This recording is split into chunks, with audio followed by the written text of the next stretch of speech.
Hello Serie A fan. It's goals galore this week as we summarise 2 action-packed rounds of games and continue our top 4 speculation. And at the other end of the table, we rate Benevento's survival hopes and preview the other relegation run-ins. All that plus a last-minute entry in the Gagliardini Challenge and Atalanta's Texan Tuxedos in this episode of Scudetto. Hello and welcome to Scudetto, your weekly roundup of top 5 Italian football. It's been a very exciting week. 72 goals in 20 Serie A fixtures I spoke to you, which is an average of 3.6 goals per game. And I checked this out. I was a little bit surprised that it's not that much higher than the average this season, which is 3.08 per match. So it's a little bit higher, but not as much as I might have expected. Don't let anyone tell you it's a boring league. Anyway, we'll be talking about some of those goals and the sort of associated narrative shortly. But first, let's catch up with the squad. And Baz, we'll start with you. And I know we usually like to sort of joke around in this section, but just on a serious note, there's been a bit of sort of scary news coming out of your part of the world this week. So can you just sort of reassure our listeners that you and your family are safe and well? Fortunately, we're safe, if not a little shook up. You guys will see I'm not recording in our usual location because I had to turn my office into a makeshift bomb shelter. And I think that just about says all that needs to be said right now. Yeah, absolutely. Well, glad to hear that you're all right. And I guess there probably hasn't been much time for you to think of a funny story for us this week, but you can maybe tell us what you're drinking. After your reaction last week, I'm going to refrain from any funny stories for a while. But I'm having a Clockwork Tangerine Session IPA from Brewdog. Never had it before. We'll see what it's like. Good. It's good. I like them. Quite nice. I think that was the one that sort of set us off on our trend of fruity beers in the first place, wasn't it, Kenny? Yeah. It was either that or one of the other Brewdog ones. If ever there was a time to drink a strong beer, it's now, and yet I've picked a 4.5%, so go figure. Indeed. Anyway, Kenny, how are things on your end? How are you getting on? Yeah, not bad. I'm getting the first dose of my COVID-19 vaccine this weekend, so that will be good. Or I mean, would it be good? It'd be a bit painful, probably. It's an encouraging development. Yeah, so I'm pleased about that. I have made a horrific mistake on the beer front, though. You were talking about fruity beers early on, and with that theme, I have picked myself up a Barney's beer, and I had a Barney's beer a week ago, and it was very good. So this is on me because I picked up a Gosa, and it's a cranberry margarita sour fruit pale. It describes itself as, and I could safely say after a couple of sips that this isn't one for me. It's a hashtag not for everyone, as the Inter-marketing team would tell you. Yeah, sorry to hear that. I've made similar mistakes on this podcast in the past, so you have my sympathy. I've actually picked up an Erdinger Weiss beer, a bit of a classic, but the pubs have kind of reopened here. They shut pretty early, I think like 6 p.m. or something, but it's been quite sunny, 20 degrees today in Helsinki. I walked past a little bar and there were a couple of guys sitting outside drinking big pints of Weiss beer, and it tempted me to go and buy a bottle for myself. So not particularly interesting one, but very tasty nonetheless. Anyway, that's enough about us and our beers. Buzz, we're going to start off with you this week because Milan have found some form, I think it would be fair to say. Obviously beating top 4 rivals Juve 3-0 in that game and then battering Torino 7-0 yesterday. What are the highlights from those games, Buzz? I can see you kind of rubbing your hands with glee at the prospect of talking about Milan playing well again. I honestly considered having my entire contribution for this episode just extended the mix of Eddie Murphy laughing because that's how I felt all week. I mean, the win against Torino the score was ridiculous, but I think we kind of expected Milan to get a result, and we'll get onto that later, but the match against Juventus was a very tense affair, and to come out of it on top, and especially having scored 3 goals, which nullifies Juventus's 3-1 win in the first leg, was a great way to finish the weekend, let's say. And overall, Milan seemed to have found a little bit of that form that we'd been mentioning in recent weeks that had gone missing, possibly because the likes of Benacer and Zlatan were back from injury, although Zlatan was not on the field for about 9 of the 10 goals that Milan scored in this past week. So I don't know if his influence was necessarily felt. But either way, a great week for Rossoneri fans, and this mathematically means that, if I'm not mistaken, Milan need just one more win from the next 2 games to mathematically guarantee qualification for the Champions League, which was the ultimate goal for this season. Yeah, I'm always forgetting that Serie A goes straight to the head-to-head. Was obviously thinking after that Serena game, it's great for their goal difference, could make the difference if it comes to a run-in. But obviously, as you say, the 3-0 against Juve actually much more influential for that, because it puts them ahead on the direct comparison. And it's interesting you mentioned goal difference, because I haven't checked the table after these last 2 rounds of games, but before that, Milan's goals difference was notably lower than both Napoli and Juve. So if it had come down to that, Milan would have been in a lesser position, let's say. Yeah, there's no way it can actually come down to goal difference with any of the teams surrounding them, is there? At this point, no, but it had, assuming Juventus had scored one goal, 3-1. or yeah, exactly. Anyway, we need to talk about what this means for the kind of bigger picture and the top 4 race. My prediction that Juve are going to miss out, looking better and better by the week. But Baz, are you now confident that Milan are going to make the top 4? I wouldn't say I'm 100% confident, but this is partly a little bit of, let's say, I don't want to jinx it. But I think definitely a win against Cagliari at home should be manageable. I think given the recent results, the last 2 results, I think there is no reason to think that Milan shouldn't win that. And then it's what could have been sort of a playoff between Atalanta and Milan. I think in recent years, Atalanta have proven a very hard team for Milan to beat. And of course, they won the first leg, and kind of that was the beginning of Milan's slow downfall from potential Scudetto candidates to a team that's battling to get the Champions League spot. So I think it would be best for Milan to get this over and done with by this weekend. Yeah. And Kenny, how do you see this top 4 race now?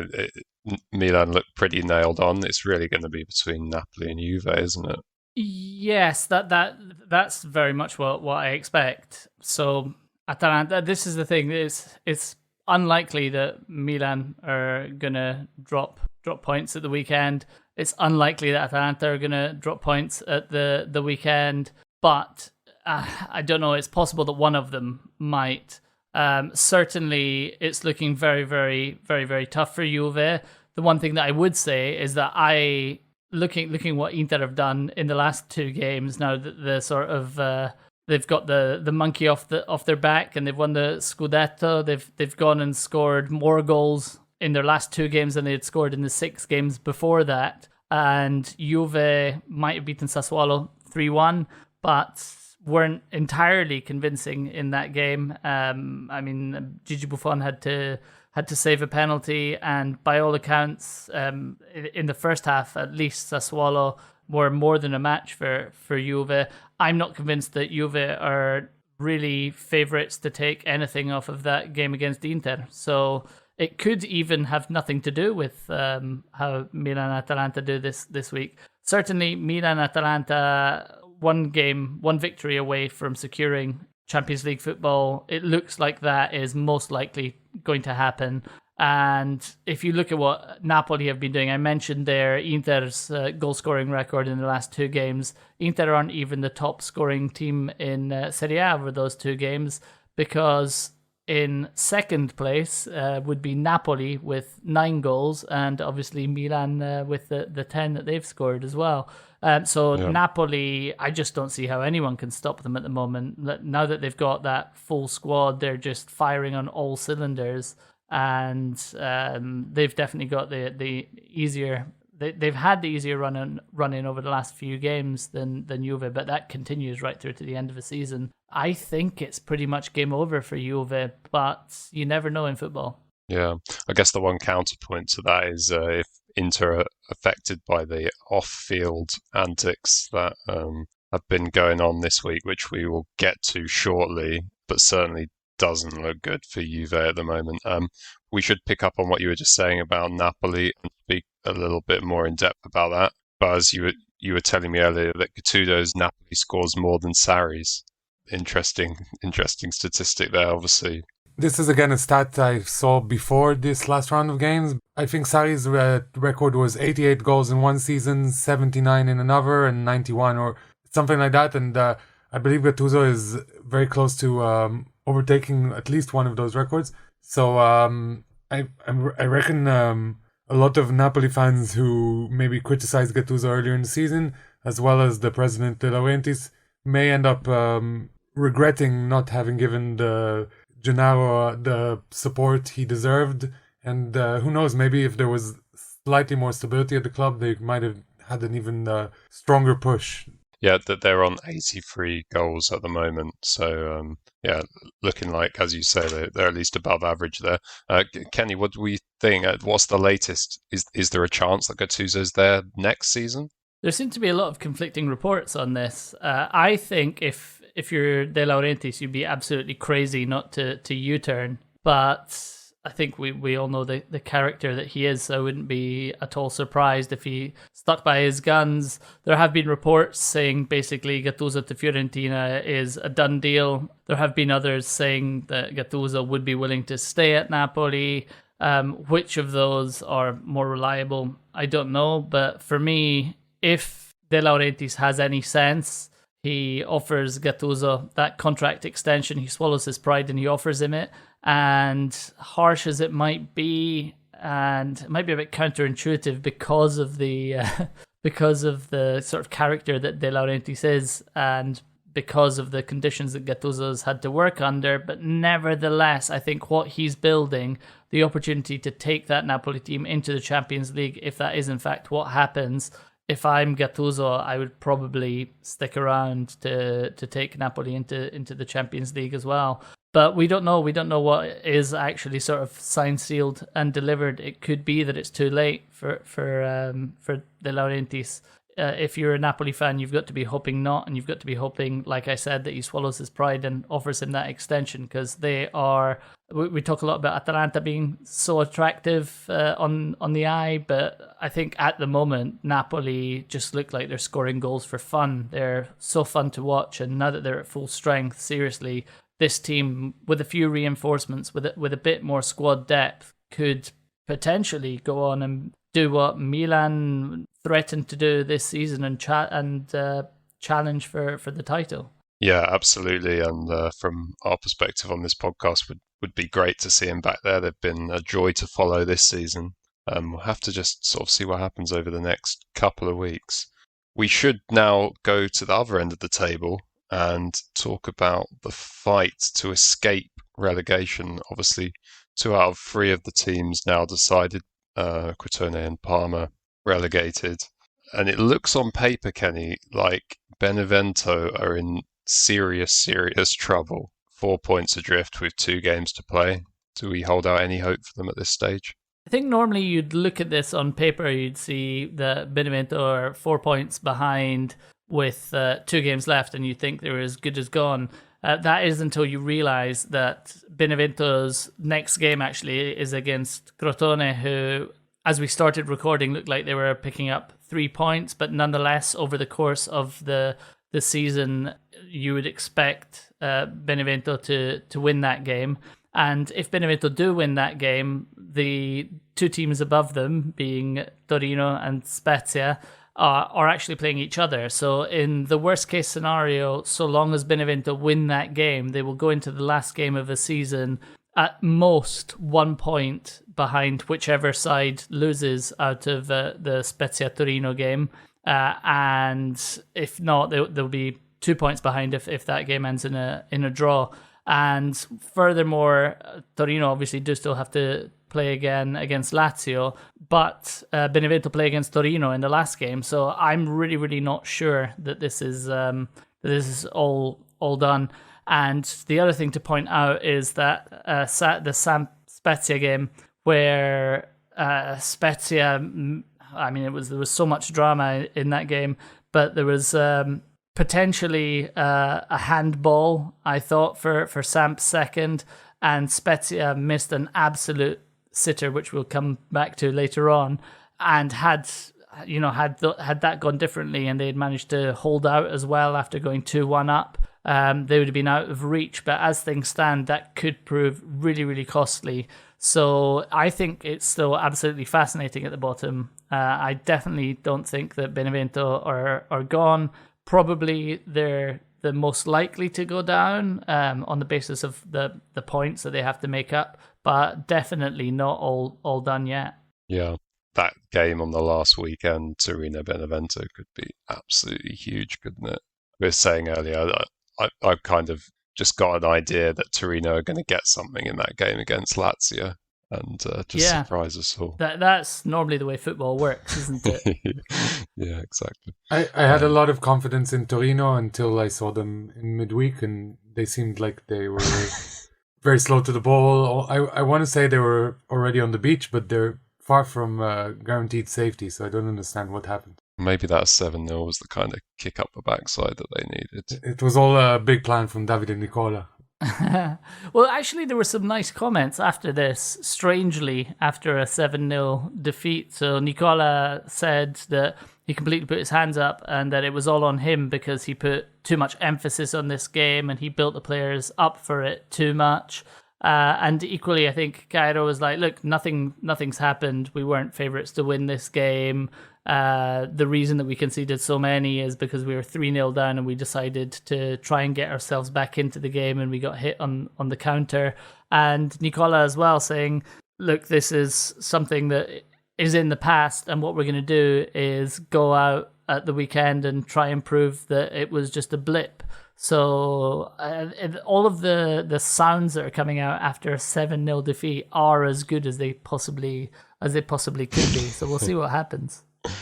And to add further weight to what you just said, I think several of the goals in that match were kind of worldies, or at the very least would have been impossible to stop. So it's one of those games where everything went right for one team and everything went wrong for the other team, as can be symbolized by the miss from I think it's their number 3 who found himself inexplicably in the area all by himself and managed to hit it straight at Donnarumma. So one of those days, I guess.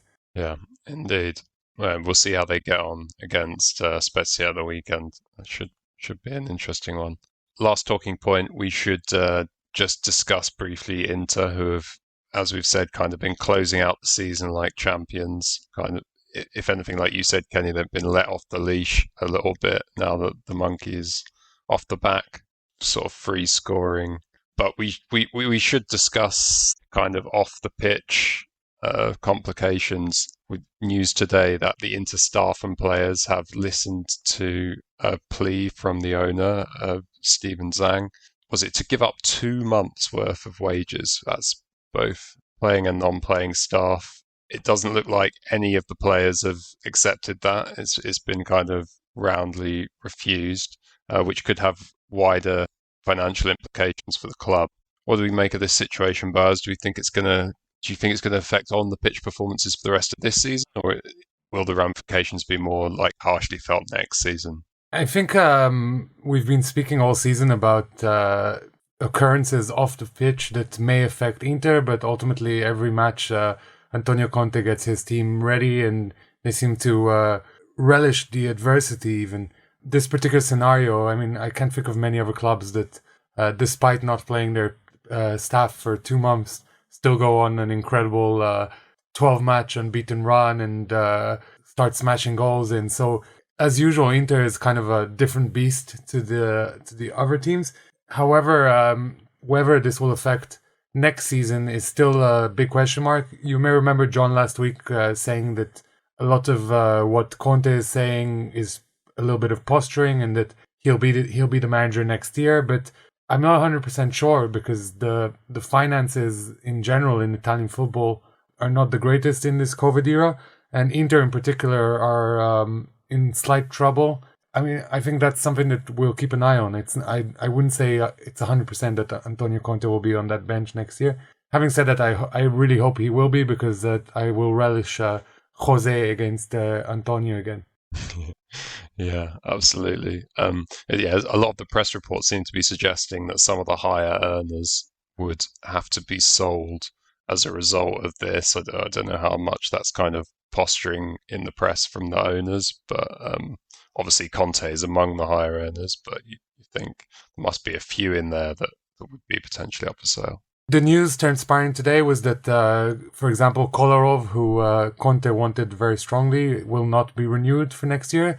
And Vidal, who hasn't barely featured since the second half of the season, I would wonder if he's going to stick around as well. And he's obviously one of the high earners.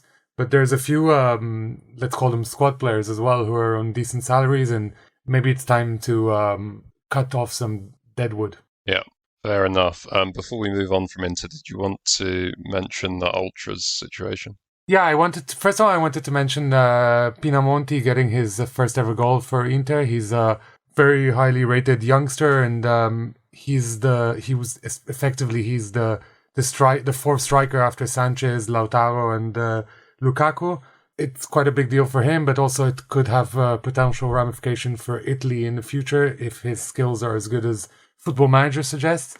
But there was this weird scenario on the weekend. Inter asked for a special dispensation to have a Scudetto party with about 3,000 fans present, and the local municipality allowed this to go ahead. And part of the deal was that a section of the ultras would be policing this event. So I mean, this is just more of this weird circus of a country that is Italy, with fans policing themselves. And part of the reaction is, well, if they're not going to listen to themselves, who will they listen to? But at the same time, I mean, I can't think of many other serious organizations that just give the power off to someone else when there's a big event to handle. Curious strategy for sure. Anyway, just to quickly round up the action from elsewhere, we've had a lot of goals, obviously, this week, as mentioned, but maybe some of them felt like they weren't taken quite as seriously as the occasion demanded. Perhaps a feel of training games around a few of them, not pointing to any one team or player in particular. But we should just give you a quick update on the Gagliardini Challenge for any new listeners who are not aware of the Gagliardini Challenge, named after Roberto Gagliardini of Inter, who missed an open goal in spectacular fashion at the end of last season. We've been waiting for one to beat it. We've got another contender this week in Spezia 2, Sampdoria 2, Farias. I mean, you need to see it to believe it, really. 2-on-1 with the goalkeeper, played through to him, takes a touch, probably has a full 2 seconds, I'd say, Kenny, in front of the open goal. That's the beauty of this. It's the length of time that he has. And basically every single step of what he does is the wrong decision. So, first of all, I mean, you say, don't wait for the ball, go to the ball. That's like what you coach 5-year-olds. Go to the ball. He waits for the ball. Okay, maybe he's got so much time that's fine. And then the ball comes to him and you think, hit it first time. And he's like, no, I'm going to take a touch. Okay, take a touch. Take a touch with your instep of your left foot. He takes his touch with the outside of his right foot, a heavy touch that's like too heavy, and then you're like, okay, well now finish it off with your left foot, and he tries to wrap his right foot around it and hits the post. And this, while all of this is going on, like you said, there's an open goal.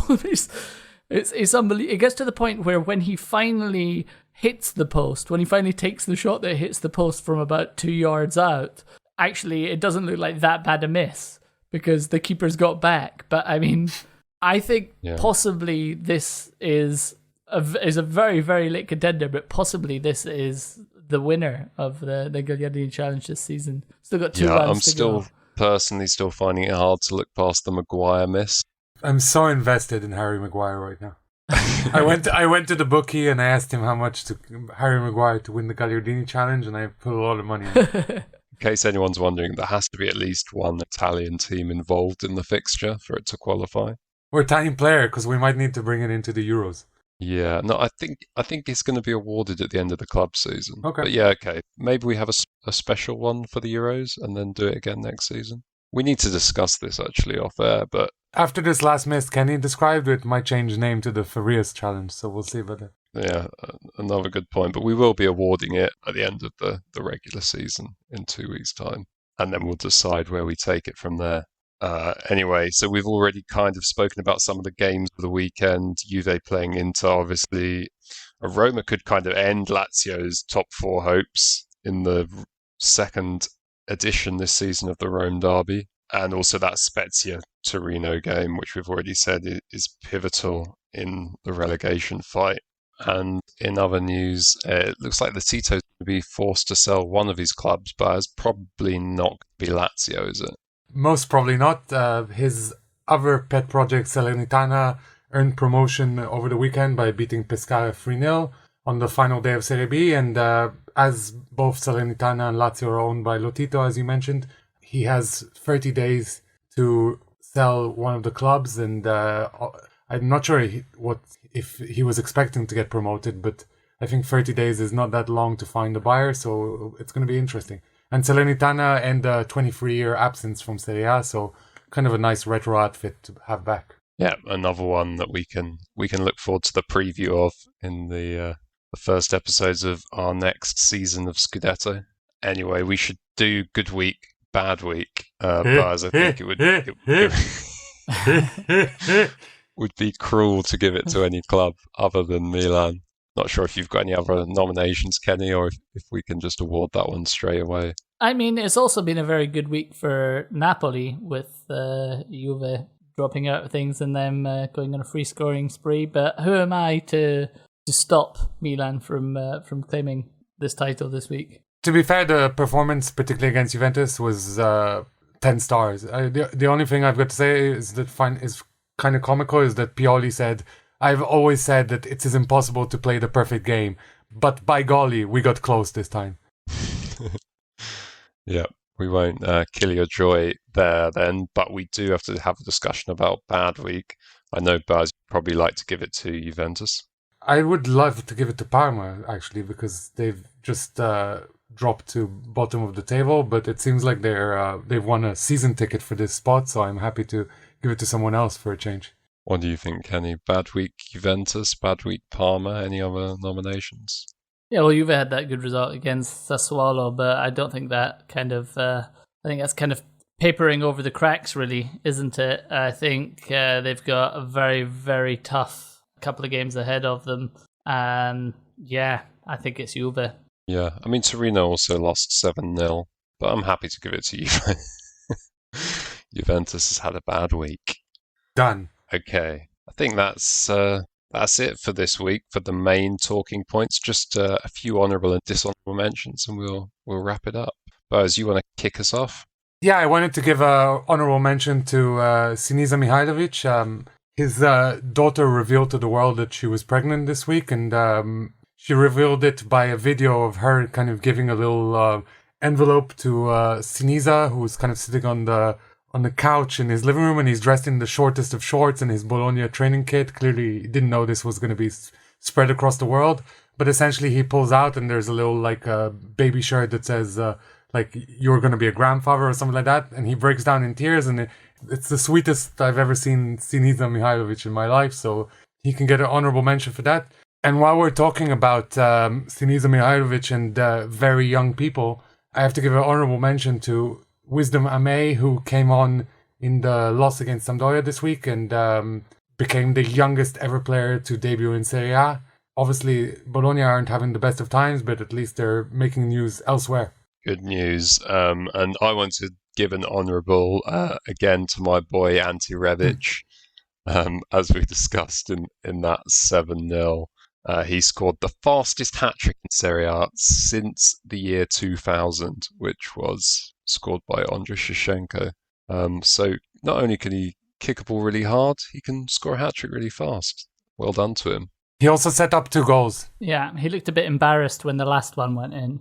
Yeah, perhaps not the greatest goal for the last one, but still a great achievement.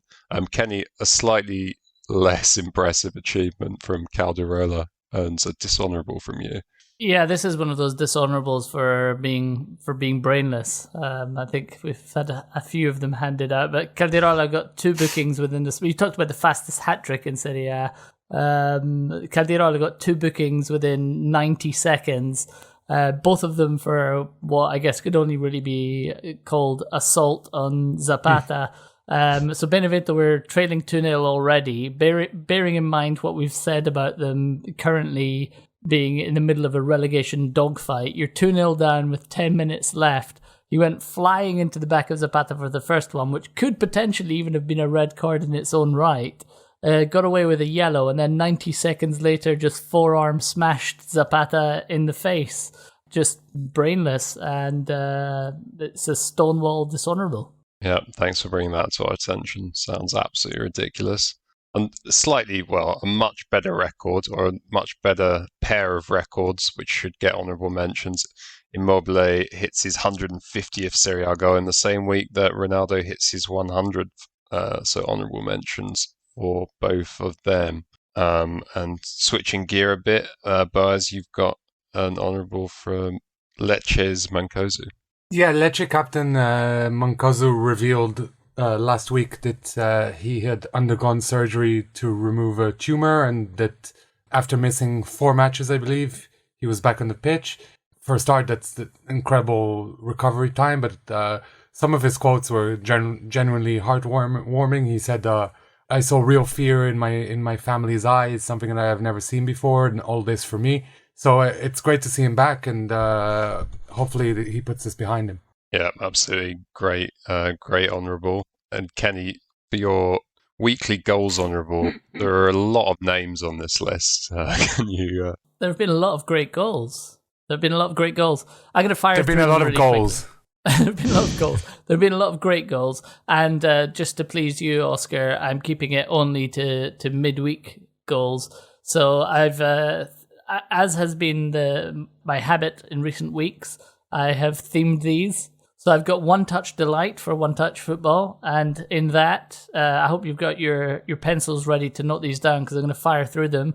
Raspadori for Sassuolo against Juve, Dybala for Juve against Sassuolo, and Muriel for Atalanta against Benevento. That one really more is for Malinovsky's assist, to be honest. And then the other one is for Absolute Rockets, and here we've got Fabian Ruiz for Napoli against Udinese, Okaka for Udinese against Napoli, and Teo Hernandez with Milan's first against Torino.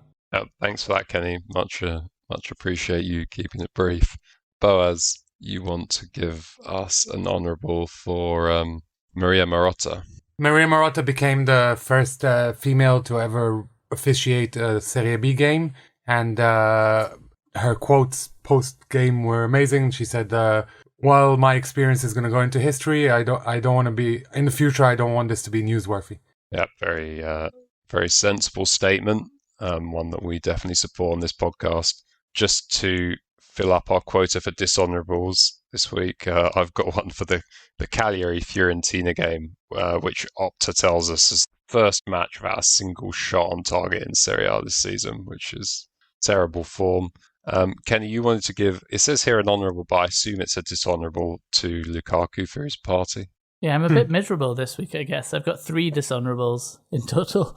Yes, Lukaku. I think we give him an honourable for respecting COVID guidelines and social distancing. I did last week. Well, this week we're just cancelling that out because Lukaku had a birthday party, apparently, in a hotel room with a few members of the Inter team, and apparently I think there was 24 people in total, or perhaps 24 other people. But the police came at 3 a.m. and they're all kind of being fined for breaching COVID regulations. So I think that has to be a dishonourable. Don't want to see that. We're kind of getting to a point now where we're getting to the end of the season and where there are signs that this pandemic might relatively soon be behind us, and we don't need people who are in the limelight basically setting these kind of examples. Yeah. Exactly. I think we did say last week, we gave a dishonourable to the Inter fans, perhaps a bit unfair considering that, when we contrasted it to Lukaku's behaviour, maybe that was misplaced. Anyway, Boaz, sticking in the city of Milan for a second, you've got one for several Milan alumni, I think. I'm gonna go through a little nostalgic trip with you guys. First of all, today, actually, the day we're recording, marks the official day when Clarence Seedorf, Alessandro Nesta, Pippo Inzaghi, and Gennaro Gattuso played their last ever game in that phenomenal AC Milan side. So emotional scenes. This was 9 years ago. But perhaps more significantly for this podcast, this week also marks the anniversary of Parma's 3-0 victory against Marseille to win the UEFA Cup.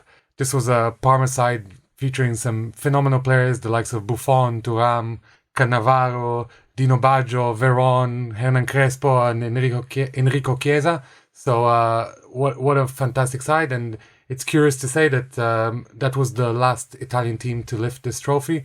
So I think it's time for Italian clubs to start competing in Europe again. Yeah, we've been giving Parma a hard time recently, so good that they get an honourable mention there. Well, I think this is actually more glaring. The modern outfit are bottom of the table, whereas just over 20 years ago, they were almost on top of the world. Yeah, but for the fans, I mean, nice for them to have an honourable for their club. Anyway, Kenny, as you've said, you're not in the best of moods this week, and one more thing that has caught your attention and riled you up this week. Yeah, well, this hasn't riled me up, but I don't think we could let it go. It riled me up. I don't think we could let this go after spotting it, really. The Italian clubs have always travelled in style. They tend to travel in team suits. I don't know if that's still the case. But anyway, Atalanta, they must have some sort of an endorsement deal with Replay Jeans, and they've been sharing photographs of them on the pitch when they go on away matches, sporting Replay Jeans bottoms and tops. Just so happens that they are also sharing photographs of Atalanta on things like aeroplanes. And perhaps it's not such a good idea, it's not such a good look to have like 25 men wearing blue denim shirts and blue denim jeans all together on an aeroplane, because it kind of looks like they're being transferred from minimum security to medium security prisons.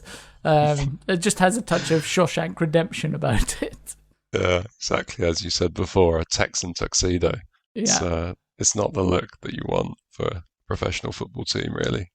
Definite dishonourable, and especially for an Italian club. Yeah. Just defying the cultural stereotype of being on the cutting edge of fashion. Anyway, that is all we've got time for this week. If you don't already, please do subscribe to our podcast on Apple Podcasts or Spotify or wherever you get your audio. We'll speak to you next week. Until then, enjoy the football. Che sta decretando lo scudetto del Milan in questo preciso istante. La Juventus è campione d'Italia questa data, il 6 maggio. Di anticipo, la Roma è campione d'Italia per la stagione 2000-2001. Il titolo del